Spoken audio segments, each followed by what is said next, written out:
Good morning बच्चों। आज हमें हिंदी का 12वां पाठ पढ़ना है, परोपकारी शतपत्र। परोपकारी मतलब दूसरों पे उपकार करने वाला। ओके, देखो कैसे इस पाठ को परोपकारी शतपत्र ये नाम मिला है, यह हमें कहानी पढ़ने के बाद समझ में आ जाएगा।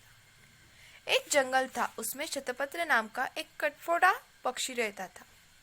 देखो क्या है, शतपत्र नाम उसे दिया गया था एक पंछी को। कौन सा पंछी था वो? कटफोड़ा। मतलब क्या होता है? वुड्सपेकर। सुतर पक्षी पता है आपको? वो वह केवल फल फूल और पत्ते ही खाता था, जबकि दूसरे कटफोड़े कीड़े मकोड़े खाते थे। यह देखकर सभी कटफोड़े हैरान होते थे। एक दिन कटफोड़े ने शतपत्र से कहा, अरे शतपत्र, तुम कटफोड़ा होकर भी कीड़े मकोड़े क्यों नहीं खाते? इसे एक कटफोड़ा ने शतपत्र कटफोड़ा को पूछा। तो शतपत्र ने क्या कहा?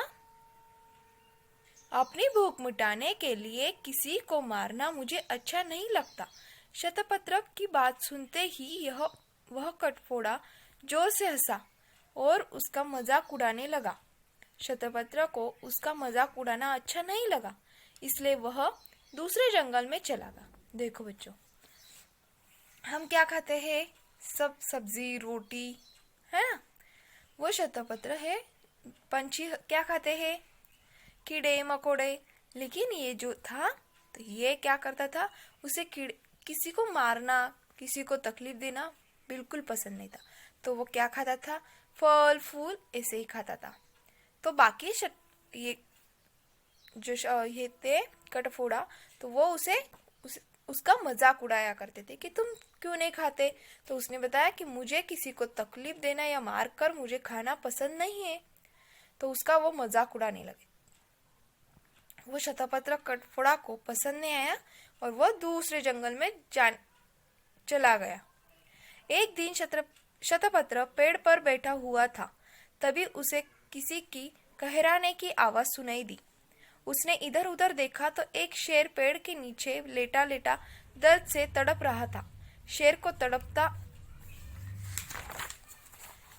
देखकर शतपत्र को उस पर दया आ गई। वह उसके पास गया और बोला, हे वनराज, आपको क्या कष्ट है? आप इस प्रकार क्यों कहरा रहे हैं? मुझे बताइए, शायद मैं आपके कुछ काम आ सकूं। देखो बच्चों, उसे शतपत्र नाम क्यों मिला है, यह भी आपको समझ में आएगा। वो शतपत्र कटफोड़ा कहाँ गया था? दूसरे जंगल में चला गया था। तो उस जंगल में एक बार उसे कहराने की आवाज आई। तो उसने यह वहां देखा तो पेड़ के नीचे शेर को दर्द हो रहा था। वो तड़प रहा था दर्द से। तो वो शेर के पास गया और पूछा, हे वनराज, आपको क्या कष्ट है? आप इस प्रकार क्यों कहरा रहे हैं? वो पूछता है कि आपको क्या तकलीफ है, मुझे बताइए, शायद मैं आपके कुछ काम आ सकूं। शेर बोला, अरे भाई, तुम इतने छोटे से हो, तुम मेरी क्या मदद करोगे? शतपत्र बोला, महाराज, कुछ तो बताइए। शेर ने कहा, कल शाम को मुझे बहुत तेज भूख लगी थी, तभी मुझे एक हिरन दिखाई दी। मैंने जल्दी से उस हिरन का शिकार किया और खाने लगा। जल्दी जल्दी में मैंने मांस के साथ साथ हड्डी का टुकड़ा भी खा लिया। वही हड्डी का टुकड़ा मेरे गले में फंस गया है। न वह अंदर जा रहा है, न बाहर आ रहा है। उसी के कारण मैं दर्द से तड़प रहा हूँ। देखो बच्चों, क्यों दर्द हो रहा था शेर को? क्योंकि कल उसे भूख लगी थी, तो उसने क्या किया? हिरन दिखी और हिरन को खा लिया। तो जल्दी जल्दी में मांस के साथ उसने हड्डी भी खा ली। वो गले में अटक गई, इसलिए उसे बहुत दर्द हो रहा था। शेर की बातें सुनकर शतपत्र सोच में पड़ गया। सोचते सोचते उसे एक उपाय सूझा।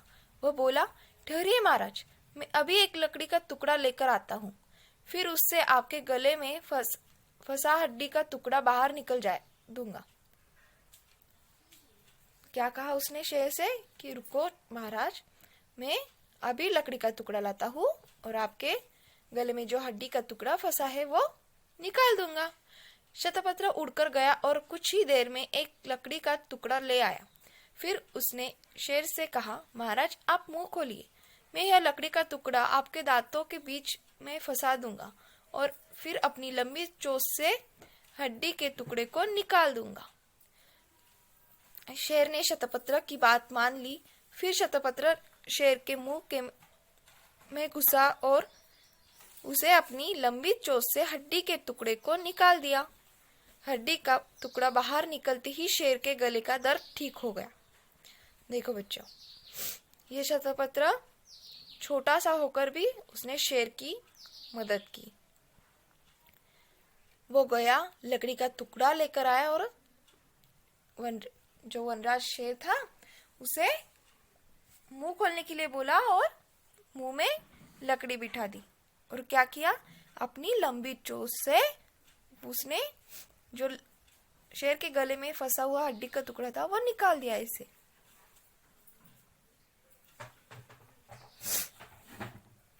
शेर ने शतपत्र को धन्यवाद दिया और कहा, शतपत्र आज तुमने मेरे गले की हड्डी का टुकड़ा निकालकर मुझ पर बहुत उपकार किया है, मैं तुम्हें हमेशा याद रखूंगा।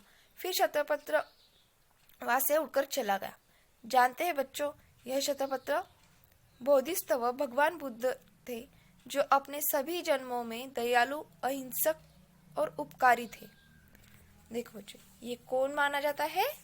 जो भगवान बुद्ध है उनका रूप माना जाता है, जो अपने हर जन्म में ऐसे ही दूसरों की मदद किया करते थे, हमेशा दयालु थे, उनसे जो होता वो करते थे। तो बच्चों, ये बात ध्यान में रखना है कि हमेशा दूसरों की मदद किया करो और किसी का मजाक नहीं उड़ाना है। ओके बच्चों, तो हम नए शब्द देख लेते हैं।